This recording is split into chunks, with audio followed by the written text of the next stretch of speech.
El retrato de una familia perfecta, con un secreto inconfesable. Su clientela era muy rica, gente con mucho dinero. Sabía demasiado. Era un estorbo. Una enrevesada trama que de pronto queda al descubierto. Quien quiera que lo hizo sabía lo que estaba haciendo. Una investigación que nadie jamás olvidaría. Me estaba utilizando. Yo solo era una pieza más en su juego. Era indudable que se trataba del caso más extraño del mundo. La típica trama tejana de juego, codicia y traición, hoy en Poder, Privilegio y Justicia.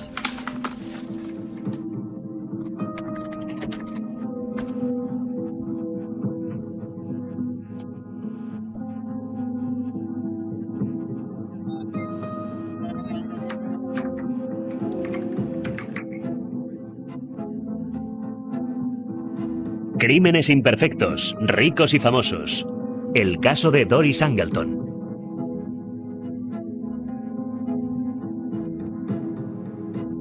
Houston, Texas, 16 de abril de 1997. Poco después de las 9 de la noche, Bob Angleton y sus hijas regresan a casa de un partido de béisbol. Bob está preocupado por su mujer, Doris. Había enviado a su mujer a casa por el bate especial de béisbol que su hija utilizaba cuando salía a la cancha. Doris no había regresado al partido de béisbol y él no sabía dónde se encontraba, así que estaba preocupado por su seguridad. Doris era una auténtica madraza. No era propio de ella perderse ninguna actividad social. Tenía una especial alegría de vivir, una vitalidad, energía, un desenfado. Amaba la vida, disfrutaba viviendo, amaba a la gente. La familia se encuentra con un extraño escenario en su residencia de River Oaks. El coche de Doris está en el camino, la puerta de la casa abierta. Ella no contesta al teléfono. Las niñas se asustan y se agarran a su padre. Temían que pudiera la casa, no querían que él entrase por si le hacían daño. Así que en vez de entrar, Bob... Policía, le habla la agente Moore. La puerta trasera está entreabierta. Mi mujer vino hace un... Llamo, pero no responde. Estoy con mis dos hijas en el coche. ¿Qué hago? Por favor, dígame, ¿cuál es su apellido? Angleton. Angleton. Mis hijas no quieren que entre en casa. ¿No quieren que entre? Bueno. Voy a enviar a alguien para allá. Por favor. Voy a enviar a alguien. Adiós. Adiós. Minutos después, el agente Kevin Carr llega al lugar. Me dijo que entrase en la casa, que algo había ocurrido. La he llamado por teléfono y al busca. Su coche está en el camino. La puerta de la casa está entreabierta. Tiene que entrar en la casa. Carr accede al interior del inmueble por un pasillo trasero. Había 4 escalones que daban a un pasillo que conectaba con la cocina. Cuando pisé el escalón superior, golpeé con el pie un casquillo, rebotó por el suelo y lo oí. Bajé automáticamente la mirada y la vi allí tendida en el suelo. Parece que ha recibido múltiples disparos en la cabeza y en el pecho. Comprobé que sus constantes vitales no respondían. El marido y las niñas están fuera, rezando por un final feliz.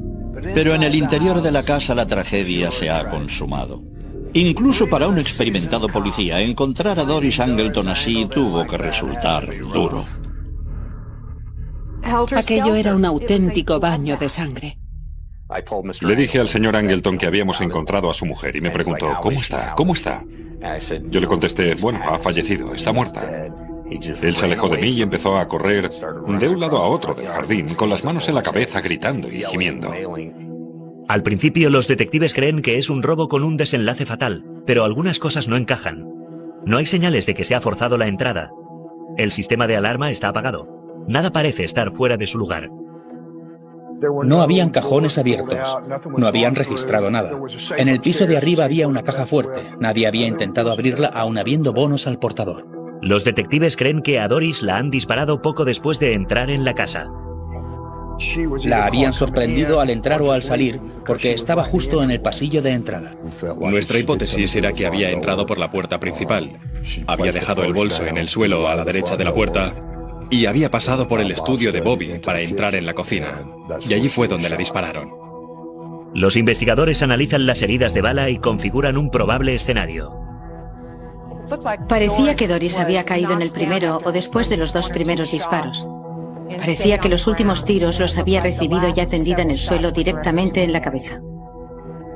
La policía recoge 13 casquillos del calibre 22. Fue excesivo. Dispararon hasta que se quedaron. Al trazar la trayectoria de las balas, se dan cuenta de que tuvieron que realizarse con 2 pistolas, pero por un solo tirador. Teniendo en cuenta el ángulo de los disparos, si no había sido un solo tirador, los 2 tiradores habrían tenido que dispararse uno a otro con la víctima en medio. Pero aunque aparezca un sospechoso, en balística no podrán realizar un cotejo. Las balas que dispararon sobre Doris eran balas explosivas. Se habían hecho todas añicos, no tenían estrías ni ningún tipo de marca con que se pudiera realizar un cotejo. Los investigadores del crimen inspeccionan la propiedad en busca de huellas dactilares, pisadas o rastros de evidencias que el asesino pudiese haber dejado, pero la búsqueda resulta infructuosa. Quien asesinó a Doris Angleton parecía haber escapado sin dejar rastro.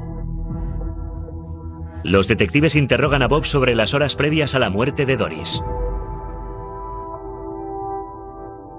Yo salí de casa para ir a un partido que estaba programado para las 7:45. Llegué al campo. Estuvimos entrenando un rato con los bates. Mi mujer llega con el coche y nos dice que vuelve a casa para cambiarse y que volverá para ver el partido. Bob le pidió que trajese el bate talismán de las niñas que se habían dejado en el jardín. Pero Doris nunca regresó. Seguimos jugando allí. Al ver que no regresaba, que no estaba en los bancos, la llamé. No respondió, saltó el contestador y empecé a preocuparme. Los detectives preguntan a Bob si conoce a alguien que se la tuviese jurada a Doris. En los últimos 30 minutos me han pasado por la cabeza muchas cosas, varias ideas. Muy bien. Realiza una sorprendente confesión. Me pidió que apagase la grabadora. Dijo que era corredor de apuestas. No es cualquier corredor. Bob Angleton regenta una de las casas de apuestas más importantes de Texas. Manejaba entre 40 y 60 millones al año, de lo que se llevaba un porcentaje. Bob tenía éxito con su empresa porque la mayor parte de sus clientes era gente muy rica de la industria petrolífera, médicos, abogados y gente que realizaba apuestas cuantiosas. Todos racionalizaban el asunto. No se hacía daño a nadie. Si era legal en Las Vegas, ¿por qué no habría de serlo en Texas? Correr apuestas no es la única vocación de Bob. También ha sido informador de la policía los últimos 10 años. Era el informador clave de la brigada antivicio del Departamento de Policía de Houston. Delataba a otros corredores de apuestas. Todos pensamos que el asesinato de Doris estaba relacionado con las actividades de Bob y las apuestas. Yo creía que estaba relacionado con el estilo de vida de Bob, pero no sabía quién podía estar tan furioso con Bob como para matarla. Cada jugador depravado de Houston y cada corredor de apuestas de 3 al cuarto, cuya quiebra había provocado Bob, pasaban ahora a formar parte de la lista de sospechosos. Pero puede que hubiese más problemas gravitando en el entorno familiar. Días después del asesinato de Doris Angleton, la gente en Houston seguía estupefacta. Todo el mundo estaba bastante impactado. No es habitual que una mujer rica sea asesinada en su propia casa de esa forma tan cruel. La gente no estaba realmente segura de qué era lo que estaba ocurriendo allí. En barrios lujosos como River Oaks, se supone que no ocurren homicidios. River Oaks es el barrio residencial más exclusivo de Houston. Allí vive toda la gente de la Jet, de todas partes del mundo. Una mujer como Doris Angleton no encajaba en el perfil de una víctima de asesinato. No había una sola persona que hubiese conocido a Doris que no se quedara prendada instantáneamente de su gracia, su encanto y su simpatía. Doris era una hermana maravillosa. Puedo decir con toda sinceridad que crecimos en una familia feliz. Éramos muy buenos amigos. La educación provinciana de Doris no podía ser más distinta a la de Bob. Su padre era un magnate de la industria inmobiliaria. Había construido chalets por todo New Jersey, torres de pisos. Era constructor y un multimillonario con mucho éxito. Cuando Bob y Doris se conocieron, aún ambos estaban casados. Típico de Bob, se acercó al marido de Doris y le dijo: si alguna vez deja a esa señora, avíseme. Poco después de aquello, se divorciaron y comenzaron a salir juntos.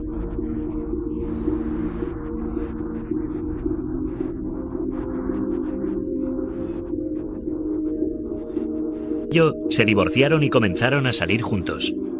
En mayo de 1982 se casaron y se trasladaron a River Oaks. Doris estaba muy enamorada de Bob. Era un hombre con mucho encanto, decidido a triunfar y ser un hombre de negocios con éxito. 3 años después, Doris dio a luz. Nunca pareció constituir un problema para los Angleton. El negocio de apuestas de Bob generaba un promedio todo en efectivo. Ganaba dinero con las apuestas deportivas. Además, test comerciales y restaurantes. También vendía coches de La segunda. mayoría de la gente del entorno de Doris no tenían... Cuando Doris le confesó a una amiga que era corredor de apuestas, la mujer replicó: no tenía ni idea de que era tan literario. Bob frecuentaba el Club Briar.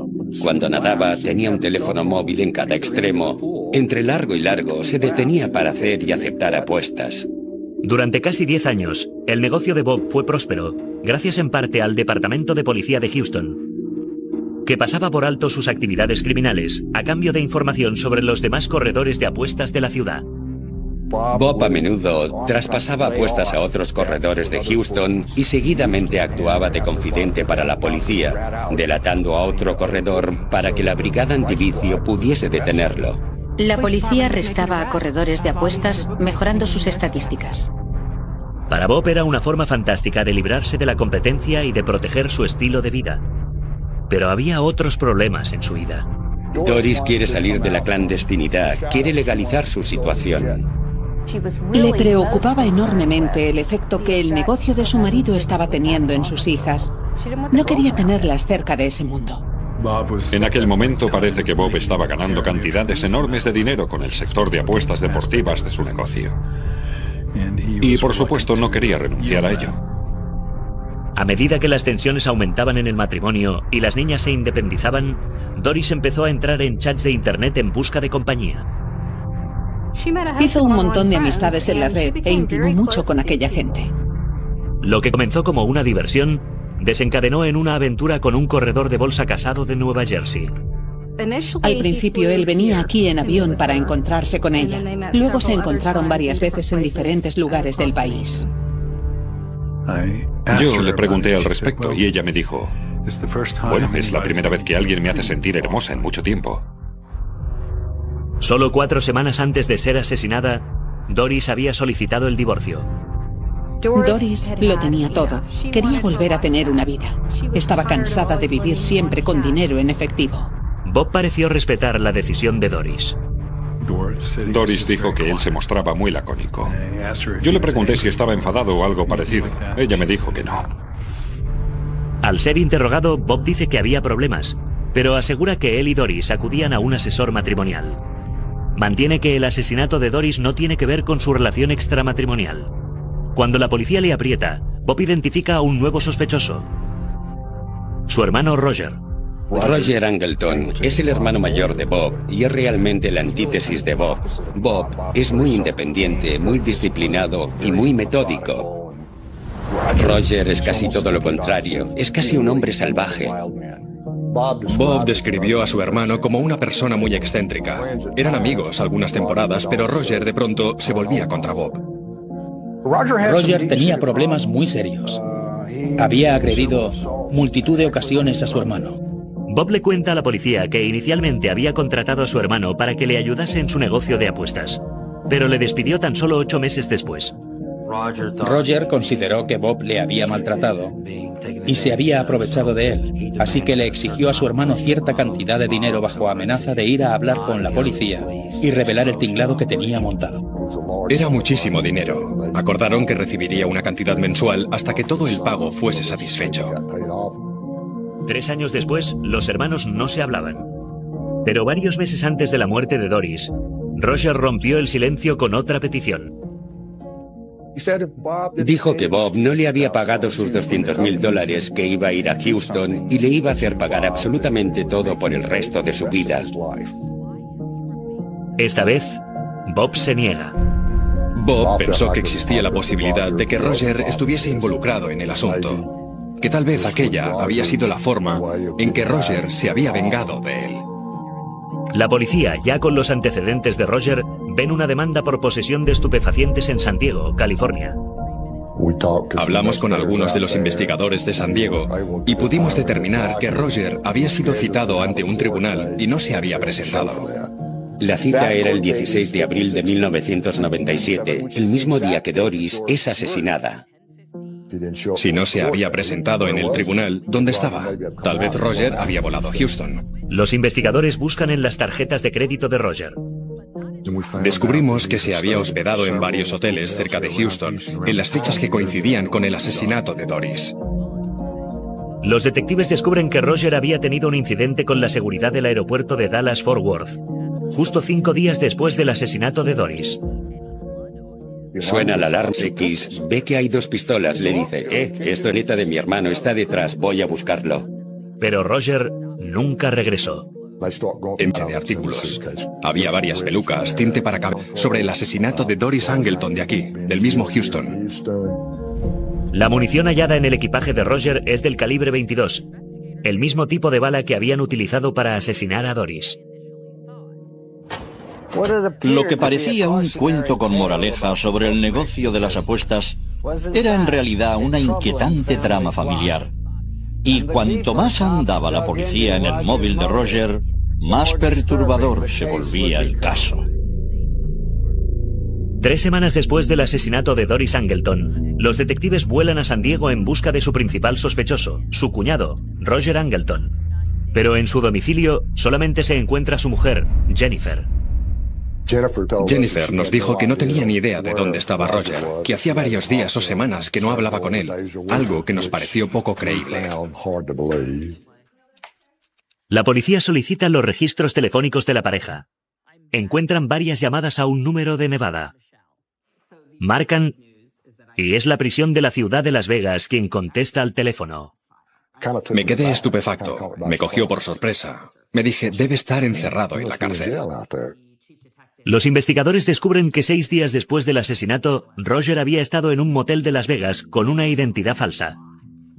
Sospechando que dicho huésped podía ser un criminal, el recepcionista llamó a la policía.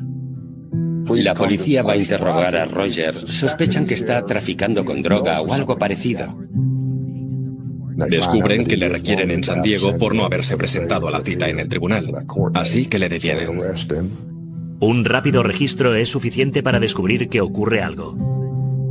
Encuentran $64.000 en billetes que Roger tiene envueltos y apretujados, escondidos en un bolsillo de su abrigo. La policía de Las Vegas confisca las pertenencias de Roger y dentro de su maletín encuentra varios artículos sospechosos. Una cinta de cassette y una serie de notas escritas a máquina. Había códigos de alarmas en trozos de papel, el código de la entrada en trozos. La policía de Las Vegas no sabe qué pensar de las notas, pero para los detectives de Houston es un mapa de carreteras hacia el asesinato. Hablan del partido de béisbol de las niñas a las 7:45 de la tarde, del regreso de Doris a la casa. Todo está relacionado con la casa, con las actividades de las niñas y las actividades de Doris. Pero hay una nota que destaca sobre todas las demás. Aquella nota tenía un carácter distinto. La nota parecía sugerir que Roger había hecho un trato, había firmado un contrato con Bob. Mi contrato es asesinar sin irme de la lengua. En un periodo de 10 años, Bob pagaría a Roger $100.000 cada año. Era un contrato de $1 millón por matar, según la nota. Los investigadores interrogan a Roger. Solo intentamos convencerle para que nos contase qué ocurrió, por qué había matado a Doris. ¿Lo había hecho solo? ¿Le había contratado Bob para matar a Doris? Y si había sido así, ¿por qué? Roger dice, lo contaré. Hay muchas tramas envueltas en este asunto. Quiero hablar con ustedes, pero será cuando regrese a Houston. Roger parecía creer que sus argumentos estaban resultando convincentes, pero antes de añadir una sola palabra, el minicassette de su maletín empezó a hablar por él. Dejas la puerta de la entrada abierta y sales por ella. O sales por la puerta principal y la dejas abierta. Deja la puerta principal abierta. No te lo estoy preguntando, solo estoy planteándote las diferentes opciones. Entra por la puerta lateral. Si la puerta lateral está cerrada...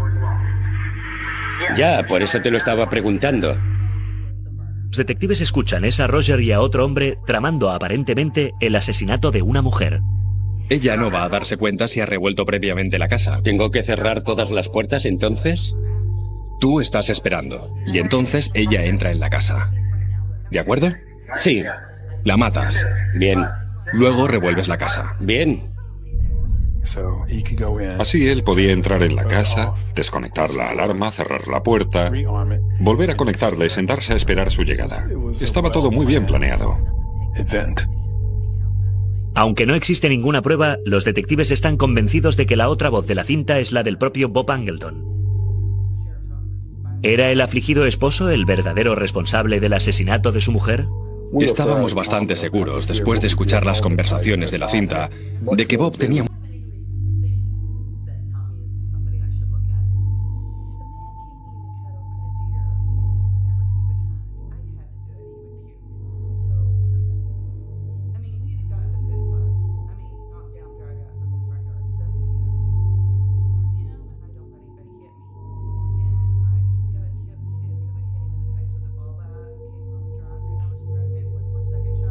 escuchar las conversaciones de la cinta, de que Bob tenía mucho más que ver con el asunto de lo que nos había contado.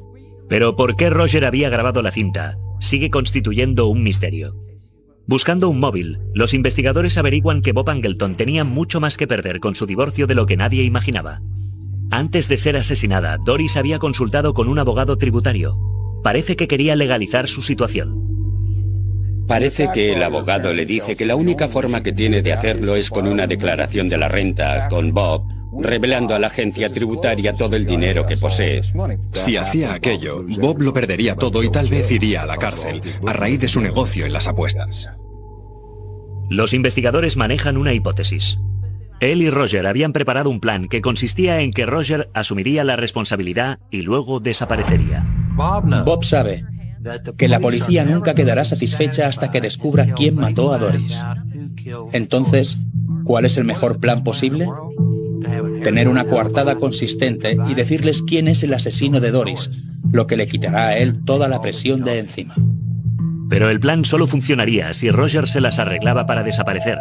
Y ahora los detectives lo tienen encerrado en una celda con una cinta que vale tanto como una confesión. Los medios enloquecieron porque todos creían que había sido Bob. Cuando se enteraron de que existía un hermano que estaba en Las Vegas, que era sospechoso de asesinato, la cobertura fue espectacular. Bob tenía el móvil y Roger los medios. Todas las piezas encajaban en el rompecabezas de los hermanos Angleton. Sin embargo, en Texas los acontecimientos iban a cambiar. Los investigadores de Houston están convencidos de que Bob Angleton planeó el asesinato de Doris. Pero para poder atraparle, necesitan la confesión de su hermano Roger, el supuesto autor del crimen. La única persona en quien Roger está dispuesto a confiar es en la escritora y periodista de investigación Vanessa Leggett, con la condición de que guarde su secreto hasta después de que se celebre el juicio. Roger quería mi compromiso de retener la información hasta después del juicio de su hermano. Luego podrás publicar lo que quieras y él se burlará. No podrán hacer nada contra él, quedará absuelto. Desde su celda de la prisión, Roger revela a Leggett el plan de los hermanos. La culpa después de matar a Doris. Roger amado por los dos. Según las palabras de Roger, él y su hermano habían acordado un precio por el asesinato, una suma en un solo pago. Roger le dijo, ¿por qué no? No voy a matarla a plazos. Bob respondió, te lo daré en varios pagos. Así es más cómodo para mí. Te daré $100,000 al año. Pero Roger no se fiaba de su hermano y decidió grabar en secreto sus conversaciones. Roger pretendía usar la cinta con todas las conversaciones para presionar a Bob, en caso de que éste decidiese incumplir el suculento pacto al que habían llegado. Convencido de que Bob se la jugaría tarde o temprano, guardó la cinta como póliza de seguros. La tarde en que las niñas jugaban el partido de béisbol y Bob disponía de una coartada perfecta, Roger se presentó en la casa de su hermano. Desconectó el sistema de alarma, se introdujo en el interior de la vivienda y aguardó tranquilamente a que Doris con su coche volviese a casa. Los investigadores creen que Bob dejó intencionadamente el bate de béisbol de las chicas en el jardín para que Doris tuviese que cruzar toda la casa.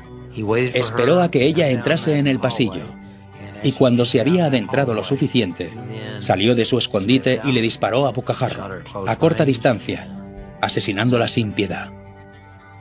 Cuando te casas con un corredor de apuestas es para toda la vida. Eres siempre la mujer del corredor. Doris sabía demasiado. Era un estorbo. Bob tenía un móvil claro, pero los fiscales sabían que atrapar a un personaje tan escurridizo no iba a ser tarea fácil. Y menos aún cuando contrató los servicios de Mike Dempsey, uno de los abogados defensores más experimentados de Texas. Mike Dempsey es un abogado de primera. Desde que se hizo cargo del caso, sabíamos que íbamos a tener que trabajar con todo nuestro ahínco. Mike Dempsey ocuparía más tarde los titulares de la prensa nacional al convertirse en el principal abogado defensor del presidente de la compañía Enron. Pero ahora su objetivo era conseguir la puesta en libertad de Bob Angleton y no estaba acostumbrado a perder. En la vista previa al juicio, la fiscalía sufre su primer contratiempo. El juez determina que la policía de Las Vegas había registrado indebidamente el maletín de su hermano Roger. Me encantaría mostrar el vídeo de la policía como ejemplo de lo que no se debe hacer. Es un registro sin duda ilegal y sabía que iba a darnos problemas. Las notas inculpatorias y el cassette no pueden ser utilizados contra Roger en los tribunales. Sin embargo, sí pueden utilizarse contra Bob. Aún así, la fiscalía es consciente de su delicada situación. Lynn McLean hizo entonces una maniobra muy astuta. Se puso en contacto con el abogado de Roger y le hizo una propuesta. Si tu defendido testifica contra Bob, le garantizamos la inmunidad. Sin la cinta no teníamos nada contra Roger, así que iba a quedar en libertad. Pero necesitaba la declaración de poder sacar adelante el caso. Sin embargo, Roger deja aparcado el asunto. Recibimos una llamada de la cárcel del condado, en enero del 98, para comunicarnos que Roger se había suicidado en su celda. En un sentido, y de repente todo se da la vuelta por completo. Cuando Roger se suicidó fue como si el globo... 55 cortes en las muñecas con una cuchilla de la prisión. Roger dejó una nota de despedida, una prueba testifical en artículo mortis, en la que decía que él había cometido el crimen y que Bob no tenía nada que ver, algo que nosotros sabíamos que era falso. Pensamos que el caso se volvía todavía más enrevesado. Los abogados de Bob argumentan que la nota demuestra la inocencia de su cliente, pero los fiscales no están dispuestos a tirar la toalla. La nota que dejó era, en sí misma, una valiosa fuente de información que se nos brindaba, que nos guiaba en cierta dirección y hacia cierto tipo de detalles. Según la escritora de novela negra Vanessa Leggett, es posible que Roger decidiese ser el escudo de su hermano. Cuando Roger se dio cuenta de que los dos no podían salir bien parados, que uno de ellos iba a caer y que Bob era el que tenía más posibilidades de librarse, se quitó la vida para salvar a su hermano.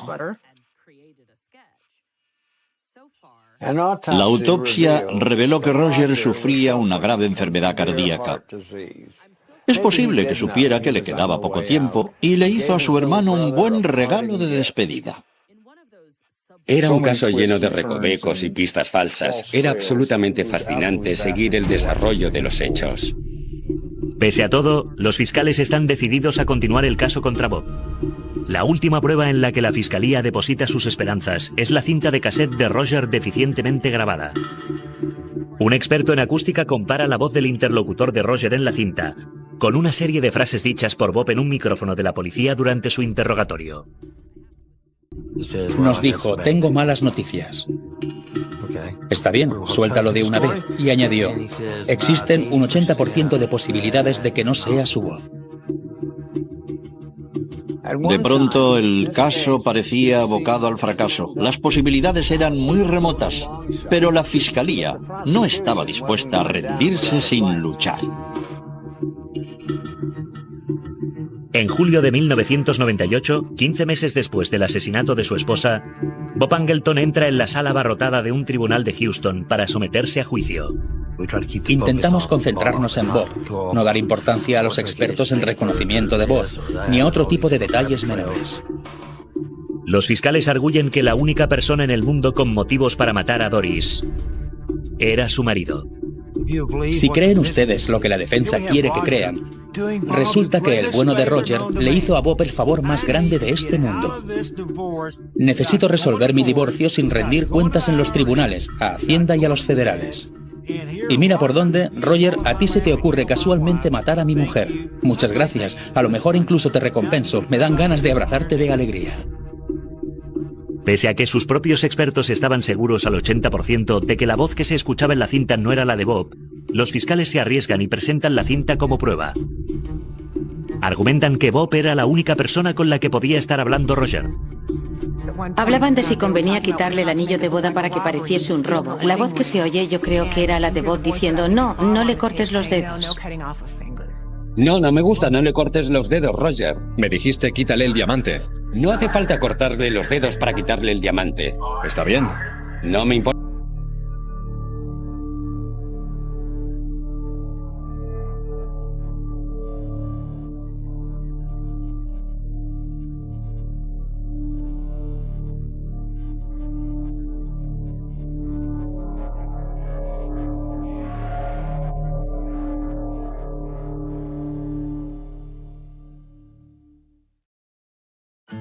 Para quitarle el diamante. Está bien. No me importa que se lo quites. No sabía por qué lo querías, no te pregunté. No quiero que le cortes el dedo. No, no iba a hacerlo. Si no consigues sacárselo... Pensaba recortárselo. De la conversación se desprendía, en mi opinión, que esa persona tenía alguna relación con la mujer asesinada. Las personas tenemos una forma de hablar. Todos tenemos nuestro propio ritmo y las inflexiones distintivas de nuestra voz. Y todo lo que se oía en la cinta era muy característico de Bob.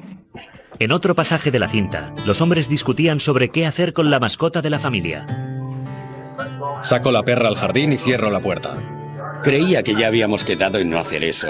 ¿No habías decidido que ibas a meterla en su jaula? Así, si algo falla como la última vez, entonces no tendrás que soltarla. Está bien. ¿De acuerdo?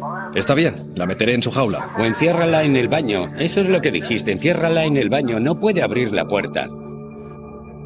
La defensa sostiene que la cinta es una conversación entre Roger y un asesino a sueldo al que contrató por propia iniciativa. Pero se trata de una alegación descabellada que nadie parece creerse. Un asesino a sueldo no pregunta qué hacer con el perro. Sencillamente se lo carga, sin más. Quien no quiere matar al perro es Bob, porque Bob tiene aprecio al perro y las hijas también. Sin embargo, el último día del juicio, la defensa contraataca haciendo subir al estrado a las hijas de Bob, las gemelas de 14 años. Sabíamos que las hijas subirían al estrado y que declararían a favor de su padre. Habían perdido a su madre. Si testificaban en contra, perdían al otro progenitor. Era una situación muy complicada. Como era de esperar, las dos hijas declaran que la voz de la cinta no pertenece a su padre. Tienen derecho a proteger sus sentimientos, pero no creo que tuviesen en cuenta las pruebas. No tengo la certeza de que se sentaran a escuchar atentamente toda la cinta, o si simplemente se les dejó escuchar pequeños fragmentos. La gente sentía compasión por Nick y Ali. Existían dudas razonables de que la voz pudiera no ser la de Bob. Tras 8 días de pruebas testificales, el jurado se retira a deliberar. En su lucha por alcanzar un veredicto, la balanza parece inclinarse a favor de las tesis de la acusación.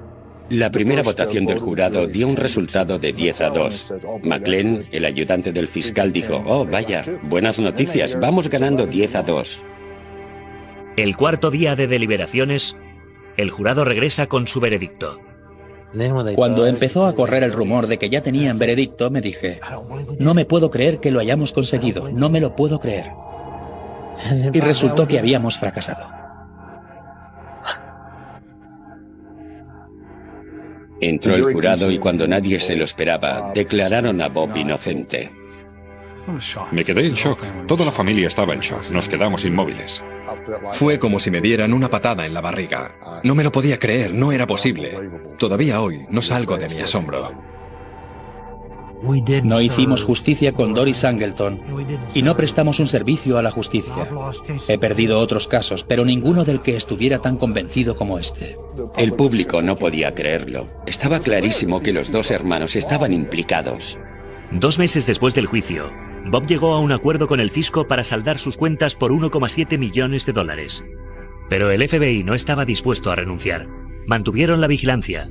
Esperaron a que cometiese un desliz en sus actividades ilegales. El juego es su medio de vida. Tiene que mantener un estatus, necesita unos ingresos y eso es lo único que sabe hacer. El FBI organiza una investigación en toda regla para controlar las actividades ilegales de Bob. Resulta que el corredor de apuestas no es capaz de estar limpio mucho tiempo. A nuestras manos llegaron algunas pruebas que indicaban que el gobierno de los Estados Unidos podía estar interesado a nivel federal en algunas de sus actividades pasadas y presentes. Volver a investigar el caso fue doloroso, pero una vez más abordamos el caso desde la perspectiva del juego. Desde la fecha del asesinato en adelante, ¿seguía ejerciendo actividades ilegales?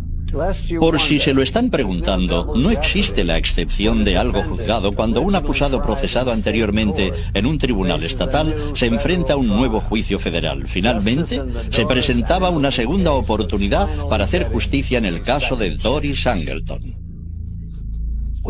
Nosotros habíamos fracasado en nuestro primer intento, pero deseábamos que los federales tuvieran éxito en el suyo, que por fin lo cazaran. Los fiscales federales consideran que la clave de la absolución de Bob había sido la deficiente calidad y la pobre presentación que se hizo de la grabación de Roger.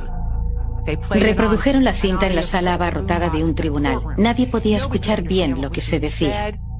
Esta vez, los propios expertos en acústica del FBI examinan la cinta.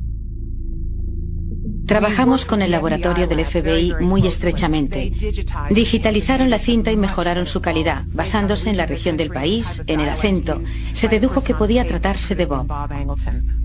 Los agentes citan a la escritora de novela negra Vanessa Leggett.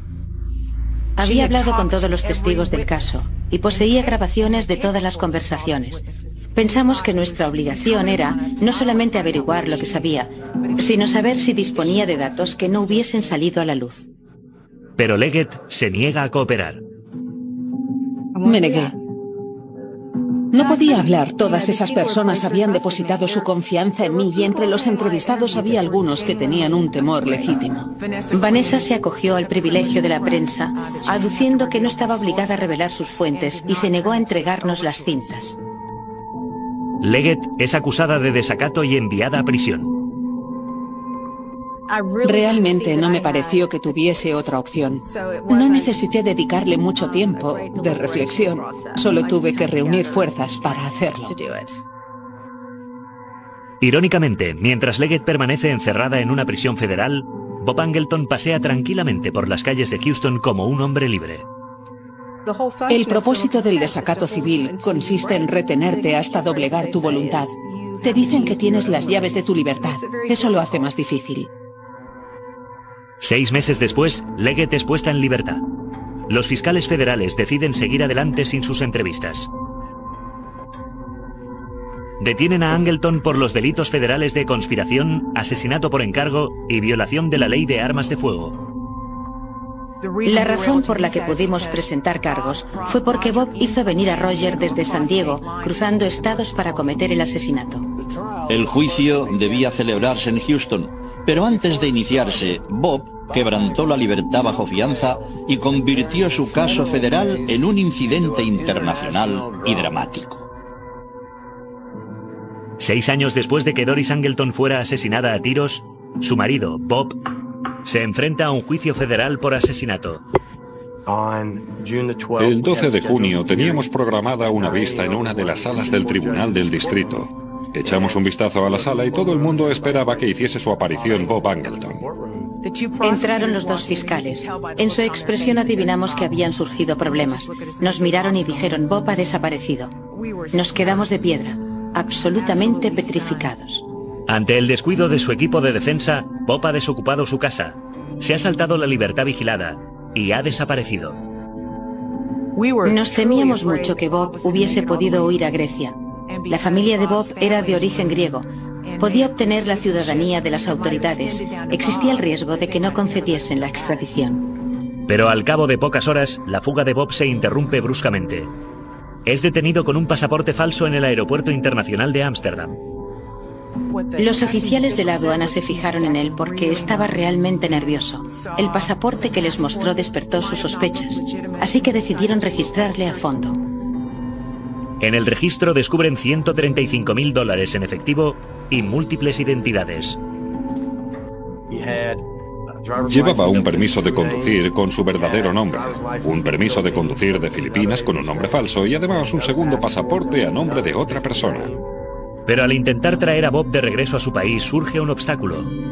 Las autoridades holandesas rechazan la petición de extradición de Angleton. La única posibilidad de que la Fiscalía de los Estados Unidos pudiese traerlo era con la condición de que no se le procesase por asesinato, solo por evasión de impuestos, blanqueo de dinero y uso de pasaporte falso. La huida de la justicia de Bob acaba en 2004, cuando las autoridades holandesas acceden a conceder su extradición condicional. Aceptamos. No nos agradaba la idea. Nadie desea ver a alguien librarse de un asesinato. 3 meses después, Angleton se declara culpable de un cargo de conspiración por falsificación de pasaporte y 2 cargos por uso indebido de pasaporte. Una posterior admisión de culpabilidad del cargo de evasión de impuestos eleva su sentencia a un total de 12 años y 3 meses. La fecha de puesta en libertad de Bob está prevista para el año 2014. No creo que haga merecida justicia a la muerte de Doris Angleton. No sé si alguna vez se hará justicia. No quiero volver a ver a Bob. No tengo nada que decirle. Tendrá que vivir con lo que hizo. Él lo sabe. Al final ha acabado en la cárcel. Está cumpliendo condena por diferentes delitos.